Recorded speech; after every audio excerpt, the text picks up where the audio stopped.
आपल्या सन्मुख प्रस्तुत आहे मार्गशीर्ष महिन्याचं महात्म्य, ज्याचं केवळ श्रवण करताच भगवंताला वश करणारी उत्तम भक्ती, जी सर्वथा दुर्लभ आहे, तिची प्राप्ती होते. वर्ष 2024 मध्ये मार्गशीर्ष महिना 30 नोव्हेंबर ते 30 डिसेंबर पर्यंत राहील. काय केल्याने ह्या महिन्याचा जास्तीत जास्त लाभ आपण घेऊ शकता, समजण्यासाठी चला श्रवण करूया या पावन महिन्याचं महात्म्य. स्कंद पुराणाच्या वैष्णव खंडात ब्रह्मदेवाने भगवान विष्णूंना विचारलं, ऋषिकेश, तुम्ही पूर्वी सांगितलं की मासा नाम मार्गशीर्षोहम, महिन्यांमध्ये मी मार्गशीर्ष आहे. तर त्या महिन्याचं महात्म्य काय आहे हे मला यथार्थ रूपाने जाणून घ्यायचं आहे. भगवंत म्हणाले, ब्रह्मन, जे कोणी पुण्य करणारे माझे भक्त आहेत त्यांनी मार्गशीर्ष महिन्याचं व्रत अवश्य केलं पाहिजे, कारण हे माझी प्राप्ती करविणारं आहे. मार्गशीर्ष महिना मला सदैव प्रिय आहे. ह्या महिन्यात ब्रह्ममुहूर्तावर उठून विधीपूर्वक आचमन करून आपल्या गुरूंना नमस्कार करावा आणि आळस सोडून माझं परमेश्वराचं चिंतन करावं. नंतर प्रातःविधीतून निवृत्त होऊन माझं ध्यान करीत एकाग्र होऊन माझ्या अष्टाक्षर मंत्र ओम नमो नारायणायचा यथायोग्य 1000 किंवा 100 वेळा जप करावा. प्रथम मानसिक पूजा करून नंतर पूजन सामुग्रीद्वारे बाह्य पूजा करावी.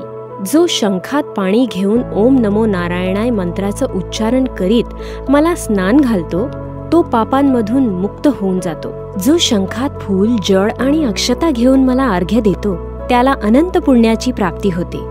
जो वैष्णव माझ्या मस्तकावर शंखाचं पाणी टाकून ते आपल्या घरात शिंपडतो त्याच्या घरात काहीही अशुभ होत नाही. मृदंग, शंखध्वनी तसंच प्रणव ओमच्या उच्चारणासोबत केलेलं माझं पूजन मनुष्यांना सदैव मोक्ष प्रदान करणारं आहे. जो तुळशीचं पान आणि आवळे भक्तिपूर्वक मला अर्पण करतो त्याला मनोवांछित फळ मिळतं. माझ्या पूजेसाठी तीच फुले उत्तम मानली गेली आहेत की जी सुंदर रंगांची, सरस व सुगंधित असतील. शिळी फुले व शिळे जळ पूजेसाठी वर्जित मानलेले आहेत, परंतु तुलसी जल व गंगाजल शिळे असले तरीही ते वर्जित नाहीत. ज्याप्रमाणे शुक्ल व कृष्ण दोन्ही पक्षांतील एकादशी मला प्रिय आहेत, त्याचप्रमाणे गौर व कृष्ण दोन्ही प्रकारच्या तुळस मला प्रिय आहेत.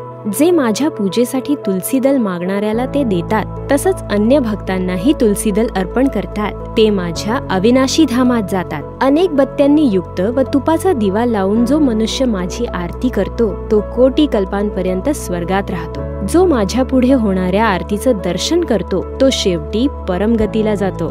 जो माझ्या पुढे भक्तिपूर्वक कापराची आरती करतो तो मज अनंतात प्रवेश करतो. जर कोणाद्वारे केलेलं माझं पूजन मंत्ररहित व क्रियारहित असलं तरीही माझी आरती केल्यानंतर ते सर्वथा परिपूर्ण होऊन जातं. जप, व्रत, होम आणि पूजन इत्यादी करताना इतरांशी बोलू नये. तीर्थाच्या ठिकाणी जप केल्याने त्याचं फळ सहस्त्रपट आणि माझ्याजवळ बसून जप केल्याने अनंतपट फळ मिळतं. अशा प्रकारे माझी पूजा करून जो मला प्रदक्षिणा करतो त्याला पावलोपावली सप्तद्वीपयुक्त पृथ्वीला प्रदक्षिणेचं पुण्यफळ मिळतं. माझी पूजा करताना जी कमतरता राहिली त्याच्या पूर्तीसाठी हे करावं. हे देव जनार्दन, मी मंत्रहीन, भक्तिहीन आणि क्रियाहीन जे तुमचं पूजन केलं ते सर्व तुमच्या कृपेने परिपूर्ण होवो. जो भक्तिपूर्वक माझ्या परमप्रिय मार्गशीर्ष महिन्याचं व्रत करतो तो पुत्रहीन असेल तर पुत्र, निर्धन असेल तर धन, विद्यार्थी असेल तर विद्या आणि रूपार्थी असेल तर सुंदर रूप प्राप्त करतो.